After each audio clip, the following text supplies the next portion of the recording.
What is going on, everybody? We are back with the ABJ Podcast with Eddie Reyes, for the original member, founding member of Taking Back Sunday. Super excited for this one. Haven't seen Eddie in a while, so it's going to be awesome to chop it up and talk. We have so much in common. We were talking before the camera started rolling between horror and pro wrestling and music and all of it, and our fidgeting and everything else. I cannot wait to chat it up. We're going to have a blast. Make sure you check out the links below to support the podcast. We do have the membership tier. So if you guys sign up for the membership, you get all the content early. So if you're seeing this now live, you could have seen it probably a couple weeks or a month before it aired because you're a member to the channel. It's a little as $1. The $5 and up tier gets you all the early content, as well as check out the links below for merchandise. We have a lot of really cool merchandise. And support my guest links below as well. Follow them on all social media. Tell them what you thought of the podcast. Give some feedback. And, maybe we'll see more Eddie because, like I said, we have all these bonds of all the things that we're into. So maybe some horror movie reviews or some wrestling talks. Who knows? We're going to do it all. Without further ado, let's bring in my guest. Let's bring in Eddie. What's going on, bud? I thought I was on camera all the time. I'm over here making stupid faces and shit. No, you're rocking the waiting room. Yeah. What's going on? How you been? Yo, you should have pressed record an hour ago when we started talking. Oh, good stuff. Yeah. Last time we seen each other was, oh my God, how long ago was that now? Skookstock. So you were in Fate's Got a Driver. And you were the co-headliner for Crowbot on their album release tour. It was the first only time I ever ran a music festival, and I shit my pants, and we somehow got through it. That was fun. I hope we sounded okay. I know my singer had a couple of drinks, but that's anything. He has a couple brewskis. Yeah. The Crowbot guys are really cool guys. Yeah. The Crowbot guys are good guys too. They're all good guys. Even Fate's Got a Driver guys, they're still great guys. I just, it was one of those situations when I walked away, when I parted ways. I won't say walk away,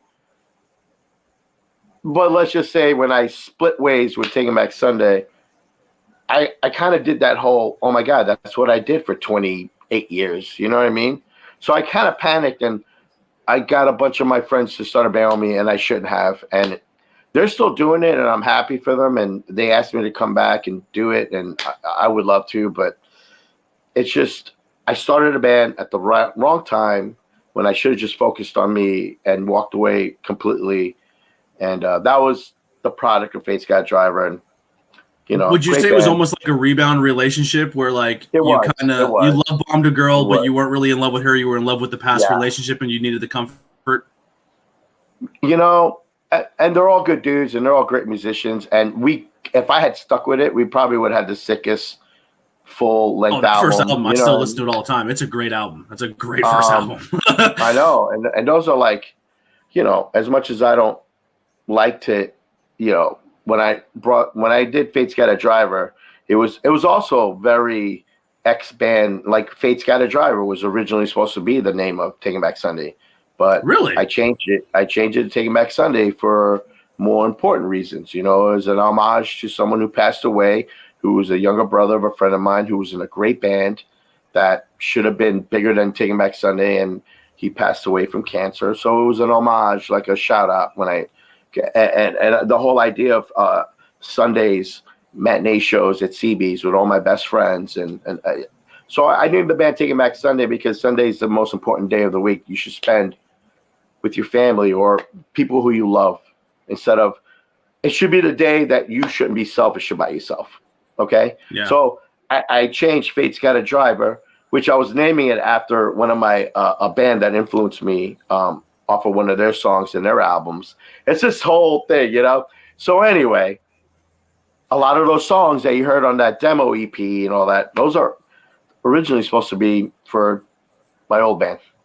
And they never got used, so why am I going to waste them? I got these great guys. So I did that band, and it was fun, and then towards the end it wasn't because I was going to relapse. I was losing my mind, and I realized, wow, I didn't give myself a second to breathe out of panic. So that was a product of it. But again, they're still a band. They're great guys, and I hope the world supports them. I still do. I will. I mean, they got a great They got a great name, you know. So, listen, as pro wrestling fans, I don't know. As a pro wrestling fan, you never say never, right? Like we never thought we'd see Bret Hart back in the WWE again, you know, and it happened. So never say never. Anything's always possible. Well, yeah, I have a new band. We're playing our first show October 26th. We're called Dead Hands, and I'm finally able to be me. Like I'm comfortable. I'm writing I'm writing all this stuff that another band I was in decided not to do anymore. So I'm going to continue it. My band is, shoegazy, heavy, moshy, but not like metal. You know what I mean? It's like we're like the whole idea of our band is to bring back that 90s sound, that shoegazy, heavy, post-hardcore 90s sound. So that's what we are. We're just like a Quicksand, Deftones kind of vibe. So I hope. You know what? I hope, and I also don't really care if nobody likes it, because I'm at that age now where it's like I like it, they like it, and my kids like it. Oh, well, then that's who I'm playing for, you know? But if people like it, I hope, we're going to do shows and maybe small tours, but we're not really looking. We all know we're older adults now, and we're obviously realistic about things, and we're never going to be Taking Back Sunday. We're never going to be that bad, but we're going to have fun and keep playing music, because that's what I do. That's what I did all my life. I was in 50 million hardcore bands from Long Island. Like, that's all I know how to do. You know, I know how to do that, watch horror movies, wrestling, and collect toys. Yeah. Yeah, it's one of those things, like, even with the podcast, like, if it blows up, this is for me. I'm literally recording my personal journey with people I care about and want to hear their stories. And if people want to tag along because they like it, welcome aboard. But I don't chase trends. Along. I don't chase trends. I don't chase I just do what I want to do. Like, and at the end of the day, if it blows up, that's Yeah, I think that's what I like about what you're doing is you talk about wrestling, you'll talk about music, whatever, like horror. I love that. You know what I mean? Yeah. Like, and that's what I'm do. I love talking about music history, and I mean, I'm a dictionary of bands. Like, I've booked them all, I've seen them all, I've played with half of them. It's like, so if you ever want to talk music, you ever want to talk horror, man, shoot. I have horror movies that I've collected since I was like 12. Nice. Like, I have the original Cannibal Holocaust, like all that stuff. So yeah, we're gonna have a lot of fun. You'll be on as much as I can get you available for. I'm wearing an Amityville Horror shirt, for Christ's sakes. I love that. So when did you fall in love with the music industry, and how early do you remember picking up your first instrument and really diving into it? Well, I do not love the music industry. I love music. I love the group of people that I had the opportunity to create music with or to create a scene with. I love that. Later on, the music industry came in, but I've always been a metalhead hardcore kid. Like, my brother was a metalhead, and my sisters listened to great, I guess, now would be considered commercial, but back then nobody knew who these bands were. Anyway, so I was influenced by everything, My parents always listened to, cumbia and salsa. So I love that music, I love everything. I grew up in Amityville, New York, hip hop central of Long Island, I can name a million hip hop bands from here. My brother went to high school and was friends with, dudes from Leaders of the New School and De La Soul, so it's like I grew up with all that. It was just a stew of everything. So when I was a kid, I was just like, that's what I'm going to do, but not yet because I'm not ready. And then when I was like 13, my mom bought me my first guitar, which was an Epiphone Strat, an old original Epiphone Strat. And then my second guitar was Randy Rhoads Flying V. And that's it. I mean, I loved what my brother got me into at first. Maiden, Iron Maiden, Slayer, all that. But then I dug deep. I was like, no, there's got to be more than this. So I would go down to the local record store and I would dig up all the grindcore, black metal, death metal. So I was like 15 listening to like Celtic Frost and Napalm Death and shit. But And then one day I went to the record store and I saw this record and I thought it was a metal band. I picked it up. It was Agnostic Front, Victim in Pain. And I took it home. I also grabbed the tape that said Dag Nasty, Can I Say? It was in the $3 bin. Went home and now I have those bands tattooed all over me. You know, it's like they changed my life. I became a hardcore kid. Then my friend became a hardcore kid. Then we found out kids over in Lindenhurst will listen to it. And then that's how it started. Hey, let's book shows. Boom, VFW hall shows, basements, backyards. That's how the Long Island scene started. So that's how I got into it. Yeah. And then the world caught on to Long Island and East Coast, and it blew up. Yeah. So and that's when the industry that's when the industry came in. They saw this. Let me see. Oh, I got right there. They saw that. Yeah. You know, and that's when the industry came into my life. Yeah. Now, when you look back at like some of the music you made and the times you had, and you look at like the generation that you and a lot of those fellow bands at that time frame came to, like emo, that term, like that style, that whole everything, it's blown up. Like there's emo nights and there's this, and people still are reliving that whole, like people won't let go of it. Like that's an era of music that people love, and your Taking Back Sunday is the soundtrack to those nights. Like you don't go to one of those nights and hear at least 2 or 3 Taking Back Sunday songs. You know, I always try to correct people though, because the real emo died a long time ago. Those bands don't exist anymore. The emo that I grew up with, that was emo, you know, like The Rites of Spring, Embrace, even older Fugazi, even like Mineral, Sunny Day. Well, Sunny Day's back and strong and getting the cred that they finally freaking deserve. But like that was emo. We were post-hardcore. We were hardcore kids that were like, let's do something other than hardcore, because I bought this album from a band called Quicksand called Slip, and because Wally was in Gorilla Biscuits, but now Wally is in Quicksand, and he created this sound that was like, holy shit, that's what I want. It's fucking hard, it's breakdowns, but it still makes you want to hum it in your head. So we wanted to be post-hardcore. So when I started Mind Over Matter, Inside, Movie Life, Clockwise, when I started Taking Back Sunday, my goal was to always try to start that genre. You know what I mean?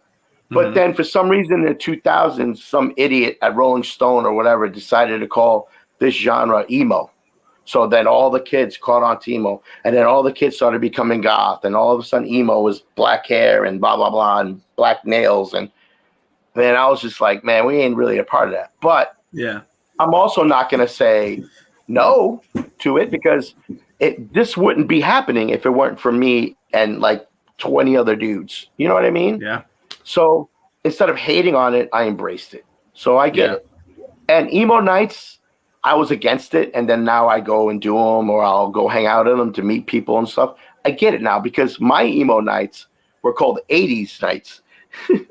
And we would go to the venue and dance to The Cure and sing along to Joy Division and Minor Threat. You know what I mean? So I was like, I get it. Their emo nights is just my 80s nights. So I stopped hating on it.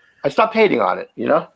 It's so much fun when you go to an emo night, or like pop punk or new metal or whatever. Like, they all get blended together, but you go and you sing a bunch of really, really sad, depressing breakup songs and fall in love with everyone around you. It's a weird vibe. One of the best bands in that genre, because I'm sure they feel like me, they didn't want to be called that, but was always seeing the Get Up Kids. Like, to me, they were dear to my heart. Great band and great dudes. And Mineral, believe it or not. Mineral, which I hope they get their right cred that they deserve, just like Sunny Day is now, you know? Because that band fucking knocked down doors. You know, bands like Texas Reason, stuff like that, you know? Dude, I went to a You know what band really got me into a bunch of other bands, and it was through a song? Gym Class Heroes has a song called Taxi Driver, and every lyric in the song is a band name. It's so good. And then I deciphered it. I'm like, these are all. And then I go to research the bands because of the lyric. I love Gym Class Hero. They're another upstate New York band, right? the Gym Class Hero dudes are pretty legit. I back them. You know, they're good dudes. But yeah, you know, it's like But now I do the emo nights. Next week, Fred is coming down to my restaurant. I run a restaurant with a friend of mine. It's his, but I manage it. But now we got the venue part of it going. So now we have we're gonna start having more shows. But I also do it also here locally with another partner of mine. But we have Fred coming in. He's gonna be doing emo night with me. But I'm not gonna perform. He's gonna play. I'm just gonna hang out and pick songs and stuff because I'm also working technically. Yeah. But so next week I got that, and then the week after that is an emo night, which is my show, my new band, Dead Hands. And when it's done, I'll send you some. Tell me what you think. Yeah. Eddie, I don't know if you remember Eddie Collins. He was Crowbot's bass player at the time for Scoopstock, and now he does like a stagehand stuff for Guar and everything. He does emo nights up here, and they're packed every time. He does such a good job. Dude, you guys got a book. My friend's band. Well, I became friends with them, but they're a band called Flicker Fade, and they're like blowing up. And they decided to play a venue that I run here with my partner. It's an actual venue that I'm a part of, and he's like, this band's called Flicker Fade. So I had him call him, and I was like, you guys aren't allowed to play. I want my royalty. I wrote that song, and they were like, oh, serious? I was like, that, or you let me play 5 songs with you. They were like, anytime. So the last couple of shows, I played with them. They're awesome. And it was the best. And honestly, they brought back the spirit. When I played those 2 shows with them, they captured back what I was trying to do with Fate's Got a Driver, and it made me want to do it again. It made me want to go call up the Fate's Got a Driver guys. I still may go back and do it with them. I talk to Adam all the time. I would love that. It made me want to do Dead Hand seriously. It made me want to record an album with my daughter and my son because they're, believe it or not, a trillion times more talented than me. My son plays circles around me on guitar and drums. I'm a guitarist and a drummer. I play drums and I play guitars. My son does the same thing. But now I heard him ripping apart my bass in his room, and I'm like, Jesus Christ, why am I not in a band with my kid? And my daughter the same. But anyway, but that sparked a flame in me. So if you ever hear of that band, pass it on to your friend. They're worth it, man. Those guys are awesome. But yeah, make sure you send me all those links. I will put them below to support them and have people go check them out. Dude, I'll be honest with you. I love Crowbot. I thought it was the stupidest name. When Randy was like, Crowbot, those are my boys. They're gonna take me out. And this is before I knew them. I was like, yo, I'm not playing with Crowbot. What the hell is this, new metal? I saw them play them, but then I got to hang out with them, and then I got to play like 4 small mini tours with them. They're all great guys, and I love that album they put out, and I have nothing bad to say about them other than the name. I love the band. The name is so fitting for them, though. Like I don't know. I know. It makes I get it. Yeah, I get it. But you know what? Technically, Crowbot, I wish they were bigger because they are so different. And that's what I appreciated about them. They had a little bit of like hardcore in them, but then they had a little bit of sludgy bar metal, like rock. The kind of shit you want to walk in and start a bar fight. You know what I mean? Does that make sense? Yeah, and they got that funk feel to them. Like there's a lot of going on with Crowbot. It's a nice mix. That whole mix. It was awesome. Yeah, I love going to see them live. And no disrespect to bands, everyone does things their own way. But like a lot of bands you go to, and the backing track is there, or they have this and that. Crowbot shows up, plugs in, and plays. Like what you hear is just them playing. And that's a pride I take in. And what I did with Taking Back Sunday. That's why we had an auxiliary guitar player, because that's my friend. I hired him because I don't want to play the tracks. I don't want to play the samples. Taking Back Sunday, we started in basements. We're going to keep playing that way, even though it's arenas, and we may sound a little bigger, And that's what I appreciate about Crowbot, too. When they plugged in, I was expecting samples and blah, blah, blah. No, man, those dudes. And the singer's nuts, and I love it. But they're all just good dudes, man. And the bassist was a nice guy. But yeah, good stuff. I miss Scoopstock. Like that was a great time, huh? Yeah, you should do it again. You should try to do something big like that again. Maybe on a wrestling term. Maybe we'll find out a way to mix wrestling and music. You have a little bit of a lag here. Are you there? Are we losing you? We might have to. Hey, how about this? If you Oh, I hear you now. You're lagging out on me. For crappy internet. I'm sorry. But Right. I'll tell you what, if you do it again, I'll call up the Fates Guy Drivers guys. I'll do it with them and my new band. All right. Not that anybody We'll will know who we are or care. Definitely. We'll figure it out. Like I said, maybe we'll find a way to do it with. I always wanted to do, if I did Skook Stock 2, I wanted to call it Skook Mania, and I wanted to mix music and wrestling. That was my goal for part 2. That's awesome. That's a really good idea. I don't think you should sleep on that. Yeah, I know that right now one of the big things I look forward to every year is a company called GCW. They're like the top indie promotion. Every year they actually do an emo night wrestling show where the entire wrestling show is themed after emo stuff. And it's like the wrestlers do spoof shirts that look like old emo band shirts, but it's their stuff. It's fucking amazing. That's awesome. I'd go to that. Yeah, I have to show it to you. Yeah, I mean, people are coming out to Taking Back Sunday. People are coming out to My Chemical Romance. It's all like it's awesome. It's like my two loves in one thing. If it ever happens, I should try to weasel my way in there and pretend to be someone's manager. You know, the guy that comes out and talks shit to everybody. You know. Anyway, they would 100% let you. Right. You think so? Yeah, absolutely. You're like, hey, Eddie wants to come in. I got to start getting back out there, man. I think I did my job. My kids are grown up. I think it's time to get back into it because I'm 51. I know I'm old, but I still got it in me, you know? Yeah. Why not? So what were a lot of these questions we kind of answered at the same time, but what were the beginning stages of yourself, as a musician and finding yourself? And I more or less want to kind of dive into like when it went from just having fun to like when it got serious, maybe being on the road and what was that dynamic change like? Because now when I interview a lot of people, I do interview people who made it to a larger scale or people who are on the smaller scale chasing to get to the larger scale. What is that adjustment like? And what's the best way to tell someone like to adjust for that? Man, I don't have any advice for that. I mean, all I could say is just whatever you do, my most important thing about people who start music and then they slowly build up and become something and they obviously realize, oh my God, this is it. I'm going for it. Just keep going, keep doing it. But my biggest thing is if you have something inside you that's really bothering you, don't keep it in. Don't, because over the years it'll build up and then to your partners, your boys, and letting your feelings out and yada, yada, and no communication, it'll build up and you'll turn to other things. And I saw that happen a million times. It happened to me. So that's one thing I tell people is don't hold in your feelings. When you're on tour, it's fun, but after 28 years of doing it, trust me, it doesn't get fun anymore. You don't see your kids grow. You're going through a divorce. You got to do this. You know what I mean? It's like a double-edged sword. It's like, yeah, you get to live the rock star life, but everything at home's falling apart.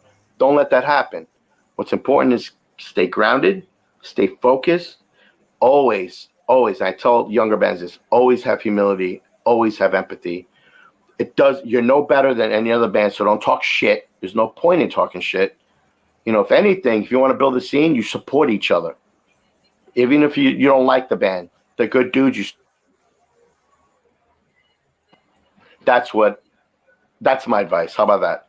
Is that okay? Oh, I love that. Yeah, that's perfect. I think like that's one of the things when I see a lot of people, it's like they hit that certain stride or they think they hit that stride and they get a little taste of it and they change completely. And you're like, man, you were right there and you just kind of flipped the switch because you got a little taste of it. Like you're not even at that next stage yet, and you're probably going to ruin your next step up because you got a little bit of it and didn't handle it properly. Yeah, you gotta stay grounded, man. Stay grounded and don't hold in your feelings. Don't. I held in my feelings. When did it realize for you that like when it like you're like, oh shit, this is getting bigger than I anticipated? And I think we were blowing up on Long Island already. But I think our first show we played with Alkaline Trio, and it was sold out. Hear me? Yeah, you can hear me. Yep, I hear you. It was a sold out Long Island show in Mineola, Long Island. The place was like packed, like 2,000 kids, and that's when I was like, wow, this is not only are we getting big, but this scene is getting big. And then 2 months later, we're selling out Irving Plaza in New York, and I'm like, wow, this is really big. And it just slowly built up. Birch Hill, Jersey. We started going out down to Philly. Shows were selling out. So that's when I was like, okay. But I think it really hit me as like my band is big when we sold out Nassau Coliseum. And for me, that was like a big thing because I used to go see the Islanders play there, you know, and it's like, I can't believe I'm doing this. And the Islanders gave us jerseys. Like I cried like a little baby. And to me, that's when I was like, dude, I was like, okay, we did it. And then us and MyChem, Madison Square Garden, you know, sold out. Like, okay, I'm in it. And that's when I was like, okay, but I never changed me. Never. Even when the band's open for us, I would go out in the crowd and watch them play because you can't lose that. You can't lose that of what you came from because the minute you lose that, you forget it. You become someone else, like you said. So as long as you stay grounded and you still appreciate where you came from, you're going to be fine. Yeah, kind of going back to a very, very early podcast, and if you guys want to go listen to it, please do. The drummer from Fate's Got a Driver, Javi, was one of my first guests on the podcast very early on, and he told a story about how he was going through a lot, and his band, he literally showed up for a show, and his band kicked him out, and he said it was like a really sad movie. He was out sitting in the rain, crying and upset, like he didn't know what to do at that point, and he said, you came off where you were and came over and pulled him inside and talked to him and like gave him a lot of comfort. And then a couple months later, you guys formed what was that band. And he said like you reaching down to him and at a moment when he really needed it and he was hurting was super important to him. Like that's just the type of person you are, man. Like even at Skookstock, you went around, you talked to everybody, you gave younger bands advice. Like you were really sweet about it. It's just, man, me and 12 other dudes from Long Island back in the late 80s decided to start a music scene.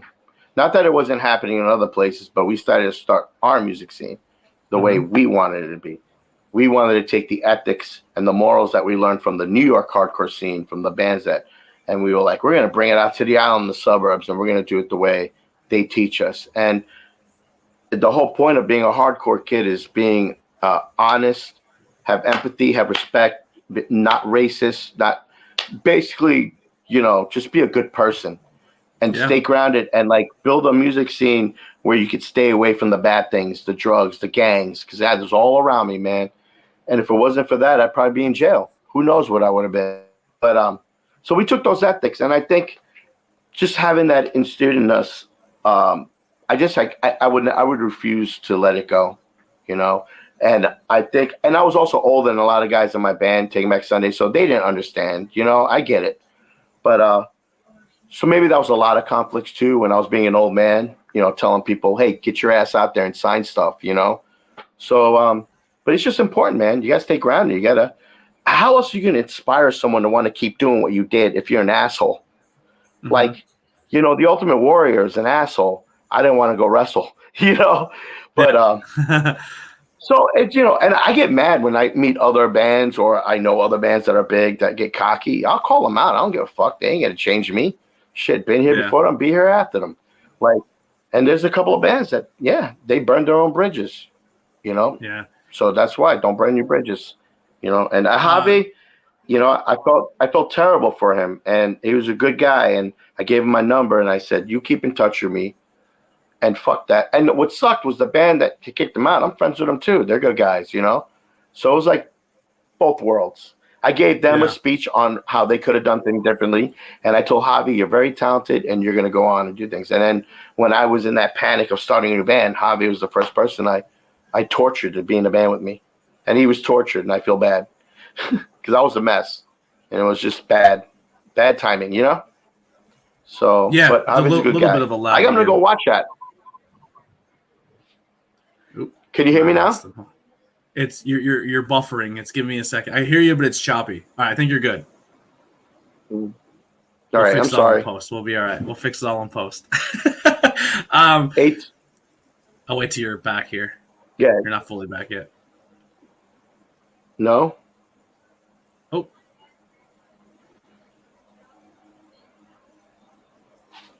Yeah. You there? Yeah. Can you hear me? I can hear you fine. I see you. That's weird. Yeah. All right, I think you're good. You're back. It's like a buffer in the connection on your end, but we're good. We got it back. Right. So kind of talked about like hitting your peak and have you all that, but key moments. You said touring with my chem, selling out those arenas. I kind of dive into like the writing process or making like what are some songs that you look back on that really strike a chord for you, or where were you mentally when you were writing some of those tunes? In different places, man. I don't know. I don't know. One song I did write was personal, and it means a lot to me. It was a song called "Everything Must Go." I think I was at my lowest point, and as far as family situation, and I started realizing I was an alcoholic. I started disliking my bandmates. I started kind of like when I was writing that song, I was already starting to become like that guy that never hung out, would go by himself and hang out. You know what I mean? So that song rings a lot for me, a lot. Even if I listen to it today, I get kind of teary-eyed. And playing it, I would get really upset. That song, Ghost Man on Third, always gave me a song that always pumped me up and gave me a great time when I played it was to Feel Like to Be a Ghost. And yeah, I mean, I don't know. I hope I answered that question. I'm really bad at this. It's perfect. I like when hearing like what songs that you made resonate with you. Obviously, like the hits are what everyone like. Oh, like Make Sure, QD, like all those songs. Now, at what point do they get like you're like, oh, we have to play this one? We're on the 16th million time playing it. I know. Dude, we would have talks about maybe we shouldn't do this song. Maybe we shouldn't do it. We do it too much. And I'm like, and I would always be the one. I would always be the asshole, the old grouch in the background. No, you got to play the songs that made you who you are. Then you can play the other songs. So I would always make everyone play the songs. Like we didn't want to play So Last Summer anymore, but I was like, come on, guys, we got to do it. But then we would always talk about it. We'd be like, you gotta do what got you to the dance. Right? If Hogan walked out and didn't do a lay drop, I'm not buying a ticket ever again. Exactly. The Rolling Stones go out, and I'm pretty sure the Rolling Stones hate playing those songs, but they do it. So that's not that we hate them. It's just we got a point where it's like, all right, let's play something else. And then once in a while we will not play a song and play out some random one that we would love and no one would like that song, and then people would boo us because we didn't do the other song. So it was like, you don't win. You don't win. Influences and role models that you had, growing up or even to this day that you listen to or you look at. Musically. Well, growing up, I think some of my biggest influences musically, musicians, I could name a lot of them. Like Robert Smith from The Cure is a huge inspiration. I wrote a lot like him. Walter Schreifels from Quicksand, Rival Schools, Gorilla Biscuits. I mean, he's one of my idols. I mean, I know him. He's a sweet guy. I don't punish him, but when I'm around him, I look up to him, Brian Baker from Bad Religion, Minor Threat, Dag Nasty. I had the pleasure of hanging out with him. He's a great guy. He's one of my biggest influences. Ian MacKaye. But those are predominantly my influences. I mean, there's classic stuff that we could all say, oh, yeah, they influenced me. But as far as the genre, those are the guys that made me become who I am. Now, when you get to the point where you get a little bigger and you're touring more, you're becoming more world traveled. Did you get to meet any of your heroes, and was it a good experience? I did. I left one out, and I feel bad. Celtic Frost was a huge influence on me. A lot of metal bands. We can go deep, but Celtic Frost was the band that made me push the edge and made me mix some of that into Taking Back Sunday. The power, the boom, boom, boom. You know what I mean? So that's another big influence on me. But then, whatever your next question was, my battery's going to die. Of course that happened to me. Go ahead. I'm sorry. When you get a chance to meet some of your heroes or work with other bands, who are some people that you met or bands you work with that stood out?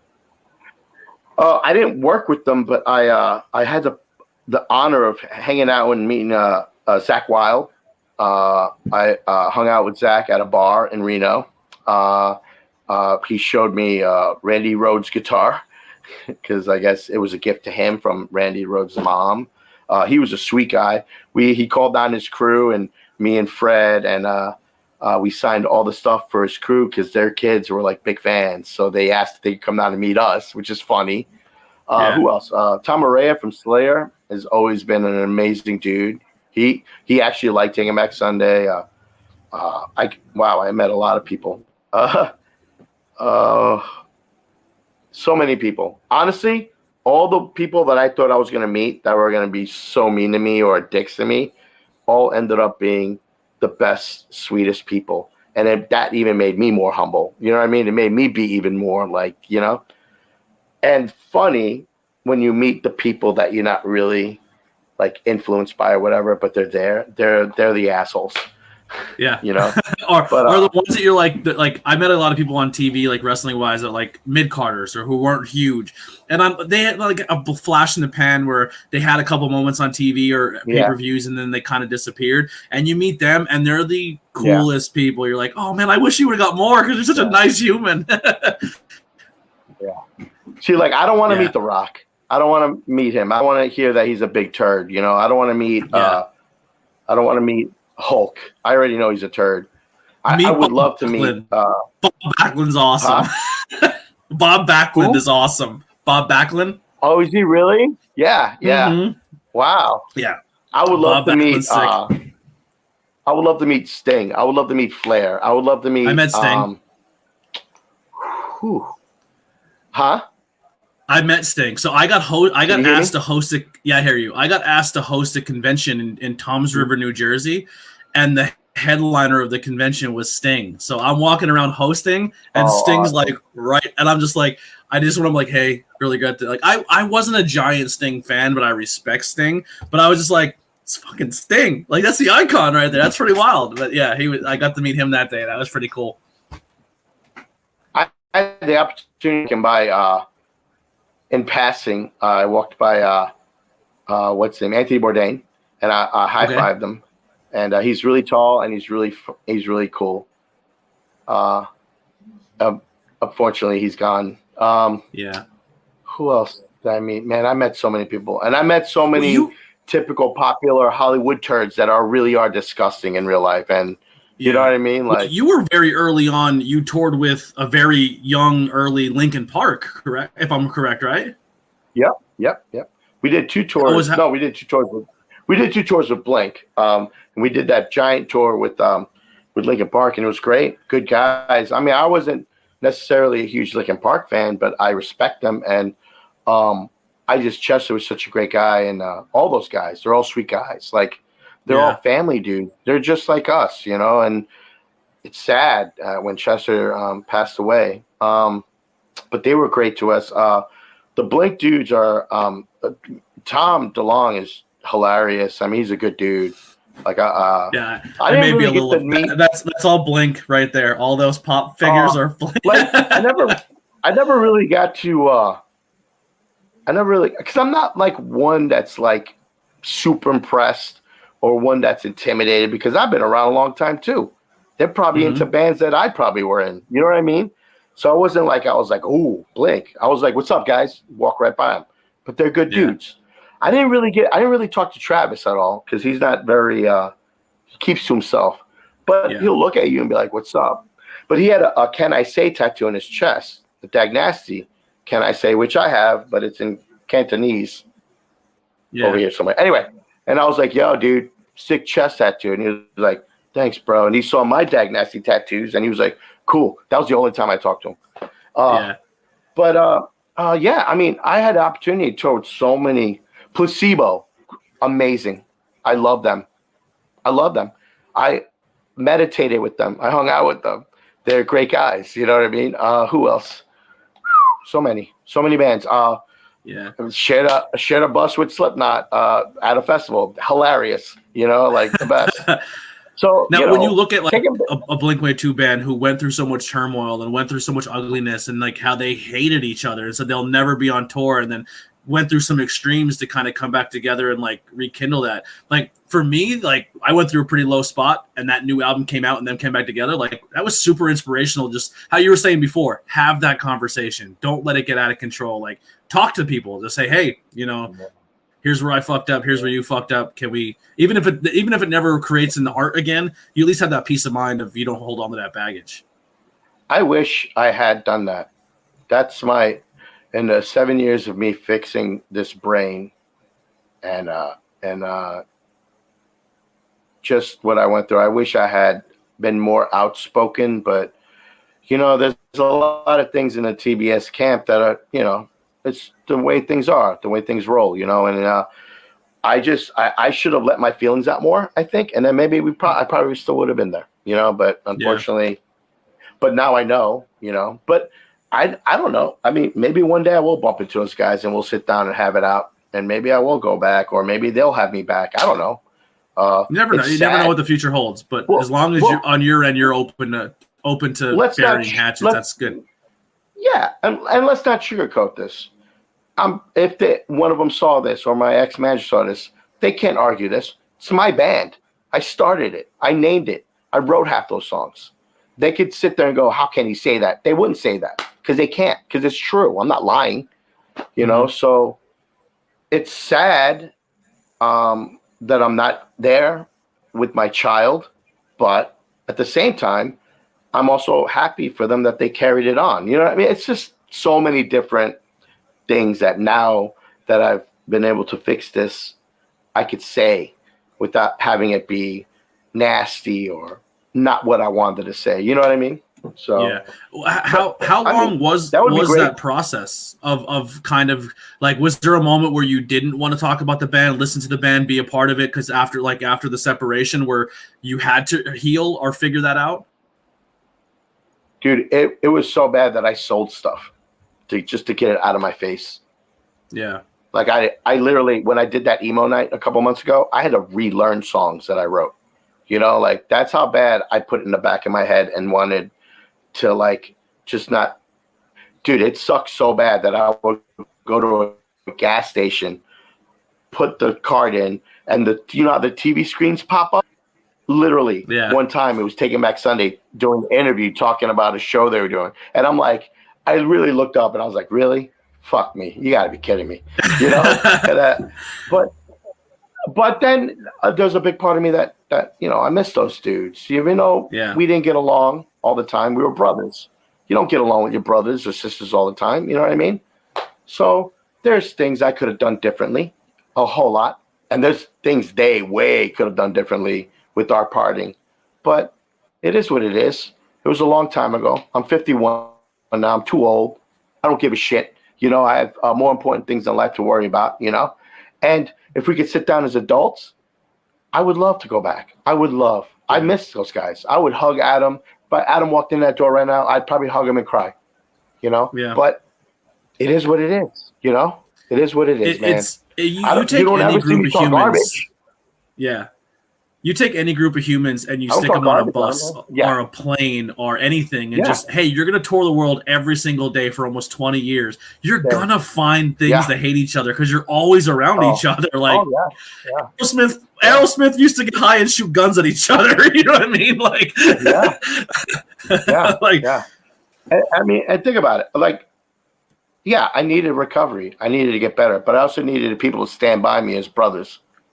And I didn't get that. But that's a whole other story, and it's not trash talking. It's just fact, and it's just how I feel.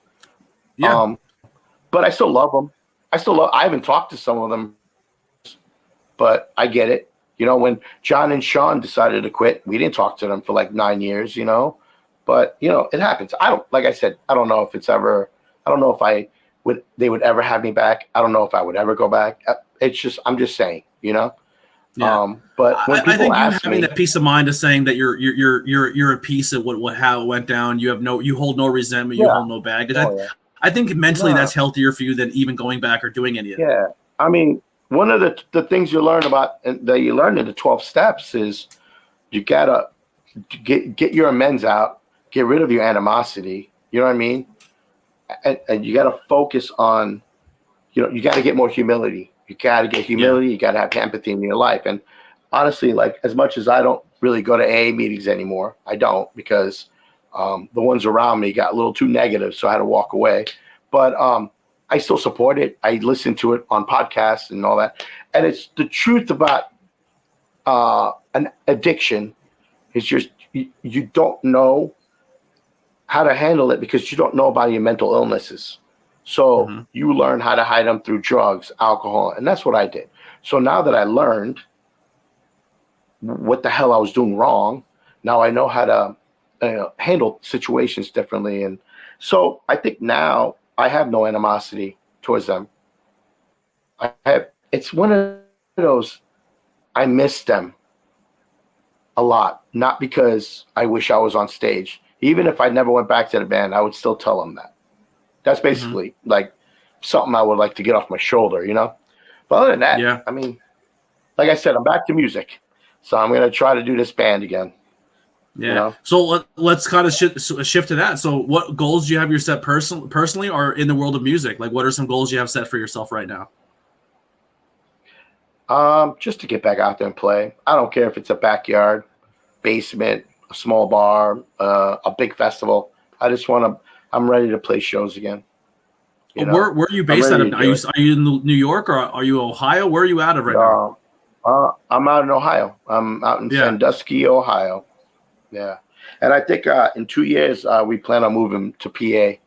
So ooh, come on down. Yeah. Or over. Well, I don't know. My fiance, my best friend, my better half, I call her. She's from PA, and she really wants to go back. And what part? I'm not from here. She's from Sharon, Sharpsville, Hermitage. Yeah.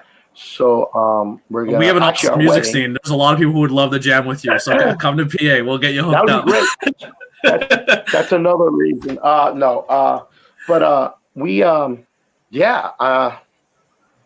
love PA anyway. So it's like PA was always like a second home to me, Jersey and PA.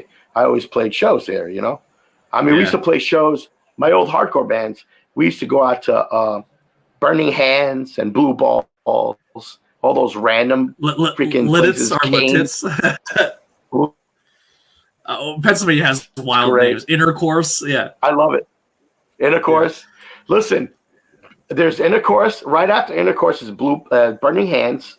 And then after Burning Hands is Blue Balls. You're going to tell me they didn't do that on purpose? Come on.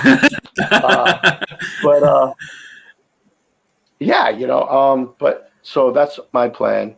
Not that I dislike Ohio, but I did my time. My kids are going to be going off to school, and we're going to pack up and move back out east. I don't want to go back to New York. It's too expensive, but PA is great and beautiful. Again, great scene. Why not? I would love that. Where are you? If you move to PA, hit me up. I'm near Pottsville, Pennsylvania. Pottsville, okay. Yeah, I know Pottsville. Duh. Yep. Okay, yeah. No, I'm definitely, we are moving there. I mean, our wedding is May 17th. It's in Sharpsville. It's at a place called the Tara. It's like some old place. Yeah. Nice. So yeah, we're moving back. I'm just waiting for these kids to finish up school. Yeah. I can't wait. We'll definitely hang out. We'll do some stuff. We'll go to some wrestling shows. I'll take you to some wrestling shows. Hey, you know what? Are you good at naming things that you absolutely love right off the spot? I always do this to people. Like, yes, you don't have a chance. You don't have, no, none of this, give me a moment crap. No. Favorite wrestler. Shawn Michaels. Favorite wrestler. God. Shawn Michaels. Really? Really? Yeah. I'm a Shawn guy. That fucking weasel? Really? Yeah. You want my part two? I like my part two more than you like my part one. Mick Foley's my number two. I love Mick Foley, and I would love to meet him. He's a Long Islander. He is a Long Islander, yeah. He's from Babylon, I believe, 2 towns over from me. So trust me. The wrestling shirt I'm wearing right now, also a Long Islander, Willow Nightingale. Yeah, that's great. I remember what's his name? I was kind of getting into it, but then he kind of like bailed out, I think. CM Punk. He's back. He went back to WWE. Yeah, he's back. Yeah. CM Punk's back in WWE. WWE. Yeah. But yeah, I mean, what are we talking about? Shit. You said naming things and thinking, yeah. It's ADHD, baby. I'm with you. I'm right here. Sorry. All right, so this is kind of the segue there too. Besides the industry you're in, the music, what are some? You said horror. All those things are your favorites. So, what are some things you're into right now? Maybe some movies or some albums you checked out, or TV shows you're watching. What are you into right now? Oh shit! Hold on one second. My phone is literally about to die. Okay. Commercial break. All right. Bum, bum, bum, bum, bum, bum. And I'm gonna have to hold it now.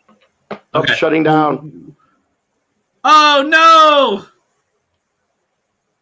I should have made damn sure that he would never leave. I'm leaving that in. All right, we're back. Technical difficulties. Eddie's back. We're hanging out. We were talking about hobbies, interest, and the horror movie side of things, and our favorite wrestlers. So, recently, what are some horror movies you checked out that you're super into? Well, I mean, what was that movie? Oh my God, we just watched it. It was good. Well, as far as recently, the horrors that I really love now are like Hereditary. Yeah. We just watched this like the A24. The A24. Yeah, the A24 series. Yeah. I love anything A24. Like, have you ever seen their new their cartoon? It's called Has Been Hotel. It's like it's like you're watching the Powerpuff Girls, but the entire theme of it is the devil's daughter is trying to reestablish hell and make it a better place, and it's like a whole cartoon based in hell. It's awesome. I gotta check it out. What is it called? A Has Been Hotel. Has Been Hotel. Okay, I gotta check that out. Yeah, but Hereditary. We just watched one the other night. And it was good. I forgot what it's called though. But we were the Blackwell. I'm sorry, the Blackwell Ghosts. Blackwell Ghosts. Me and Michelle got sucked into that. I was like, wow, that is the most expensive series we paid for because we bought every single one. That's my last name. I don't know if it's real. I know. I don't know if it's real or if it's fake. I don't want to know, but it's great. That one is really great. That whole series is great. Have you seen Late Night with the Devil yet? No. I want to. Watch that. Don't ruin it for me. It's so goddamn good. It's so good. I know. I want to see it though. Yes, I definitely want to. But like, I don't know. I love, like, again, George Romero is like any of that series. I'd be down to like talk about because everything George. Growing up as a kid, my favorite movie in the whole world is Dawn of the Dead. You know, the original. That's my favorite movie. Yeah, the remake is great. Don't get me wrong. Yeah. I like the remake. It's one of the very few remakes I like. But I'm true to, you know, the original Dawn of the Dead, the original Day of the Dead. I like the original Night of the Living Dead, but I also probably enjoy more the remake that Tom Savini did. I thought it was insanely good. Mm-hmm. But yeah, I mean, I'm you know, then The Walking Dead, of course, but that got boring real quick. You know, just anything like zombie flick. I'm like Luce Fulce, anything like, you know, zombie.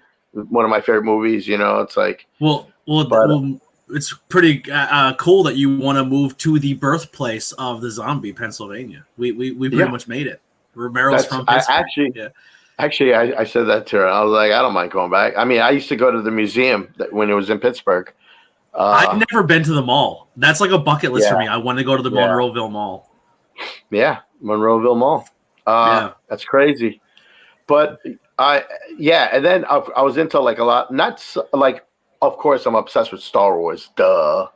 But I'm a super Star Wars nerd. Like Old Republic. Like I read the books, all that crap. I collect expensive Old Republic toys and yada yada. But that to me is a different religion and world. But then I like sci-fi horror. Like I love Alien, the whole Alien franchise, the Predator franchise. Even Prometheus is like one of my freaking favorite. You know what I love about Prometheus? That's how I look at religion. Like I believe in alienology. So like that movie, Ridley Scott explained exactly how I feel about life on Earth and who we are and who created us in their image and all that. Because I don't believe in religion like that. I believe in religion as a bunch of dudes back in the days who couldn't explain what they saw.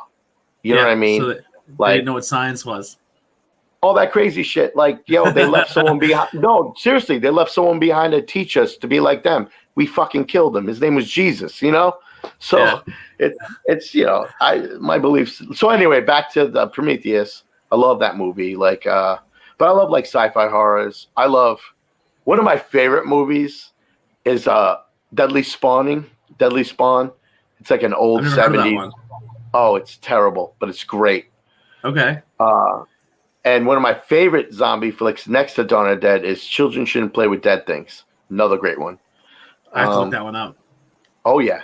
It's a great one. Did you watch the new Zack Snyder zombie movie on Netflix with Dave Bautista, where like they quarantine Vegas? Yeah, that was Vegas awesome. And all that. That was a great movie. I loved it. Don't hate it. I don't hate it. Here's another one. Have you seen Abigail? I already saw it. Yeah, that was actually the movie we watched the other night, Abigail. That was great. It was a heist vampire movie. It was so good. It was good. I hope they don't kill it, though. I don't want them to come out with, I hope they don't try to make it a franchise. You should leave it. Some movies are just meant to be done once. Like The Shining. Stop. Leave it alone. They don't need. No, don't shut down me. No! I knew it. We were going to start talking about horror movies, and I was going to keep them too long again. We'll give them a couple minutes. We'll see how it goes. We're back. Horror. Sorry, more technical difficulties. We're killing every device in your house on this podcast. It's a process, but thank you for sticking through it with me. I appreciate it. We'll get to these last two here, and we'll get you out of here. What are some words of encouragement to someone beginning into music or just chasing their dreams in general? We talked about this. It's hard advice to give, but for me personally, by the influences I had, and the music scene that I grew up with, and the values and the ethics and all that, man, just stay humble, stay grounded, have humility, empathy.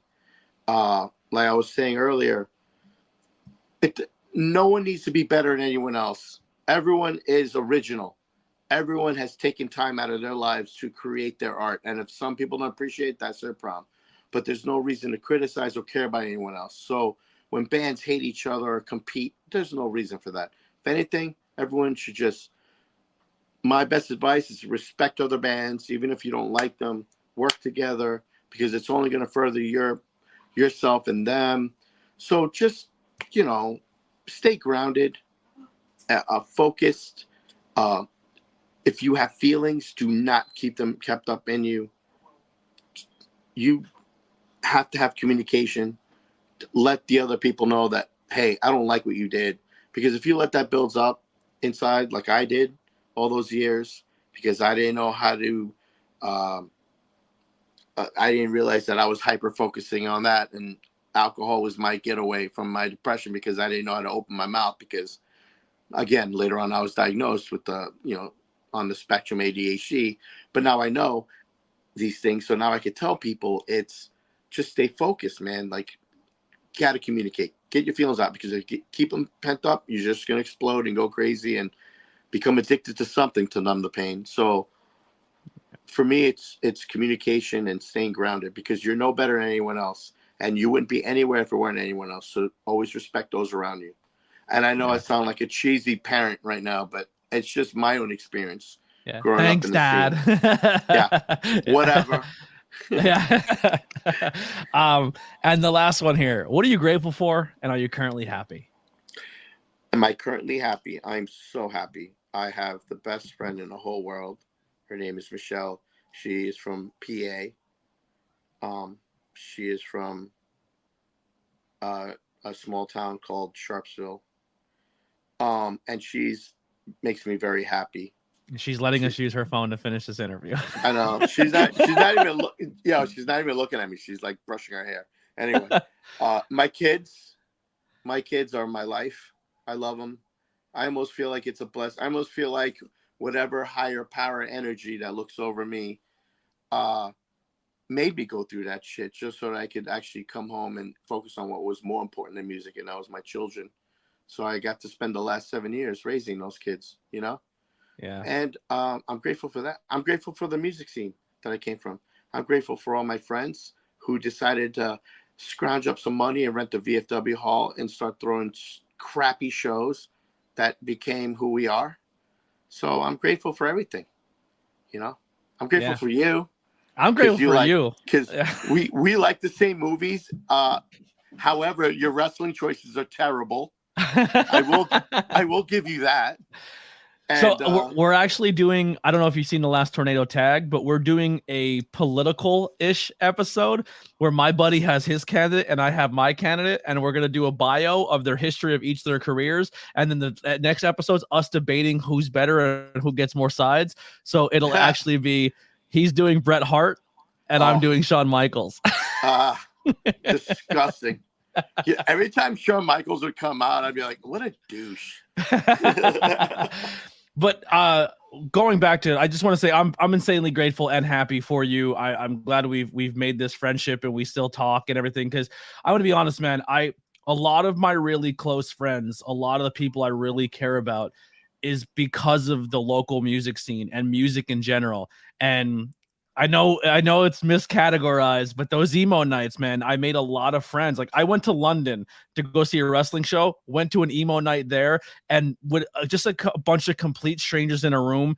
Like, one of your songs comes on, man. Something you were a part of, the art you made has brought so many people together, including me and a lot of my friends. So I'm thankful for you, and thank you for making beautiful art and music and bringing all of us together. Hey, just remember, these kids' emo nights were my 80s nights. So I get it. I respect it. I would love to do more of them if anybody asks me. But we have some coming up. It's cool. It's fun. It's like, wow, I'm an old man. I'm considered classic music. My daughter said that to me. What a jerk. You're on the oldies channel now, right? I'm considered classic rock, man. That's sad. Anyway, but hey, I hope you be able to piece this up, because if you we'll fix it all in post, and when we do it again, we'll have it more lined up and nailed down. We have to have a proper shoot down, like favorite movie, favorite song. I love it. All right, I could do that in a heartbeat. So. All right, I'm down. It's a challenge accepted. Thank you guys so much for tuning into the ABJ podcast. This one meant a lot. Comment below what you thought of it. Let us know. Type in your favorite song from Taking Back Sunday or any of the amazing projects that Eddie was a part of. Make sure you check out his new band. All the links will be below, how you can follow Eddie, all of his music, past, present, and future, and show some love on social media. We're still working on all that information, but when I have it, I'll, the next time we do another show, I'll definitely have all that information. But the new band is called Dead Hands, and we will have music out. We plan on putting a song out like every month. So love it. Yeah. Awesome. Yeah. All right, well, that'll do it. Here's some music by the Converse Kid, and we'll see you guys on the next one. We're out of here.